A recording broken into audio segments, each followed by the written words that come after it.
Happy Holi guys. তো এই হচ্ছে কিটা জানি কয় রঙের পরের দিন, হোলির পরের দিন আমারে পুরো একদম লাল আবিরে ভরাই দিছে।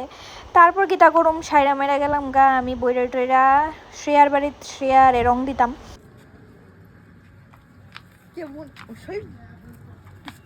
দেন তাইরে রং দিয়ে গেলাম গা, দুই ভাইয়েরও রং দিতাম, কস তারা মামার বাড়িতে আইব।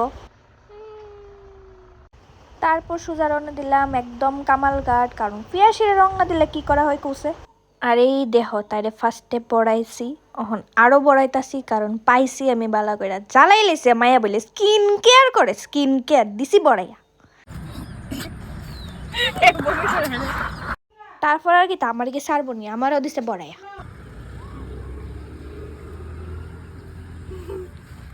তো লাগবো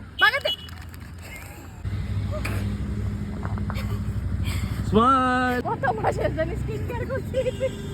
স্কিন কেয়ার গলাগলি করে ধরো। এসে কই সে আয় ফ্লেশ ফ্লুশ মারে গে। তারপরে বলি চা খাইতে তাহলে বত্তা তারপরে না বত্তা আই বুট নিগাইতেছে দৌড়। হ্যাপি হোলি। আর এই মায়া আইসে রানীর ফুকুর চা খাইতো, চা আর খাওয়াইছি দিছি বড়াইয়া। দেখ কেমন লাগে। তাই আবার হোলি হ্যাপি দিওয়ালি।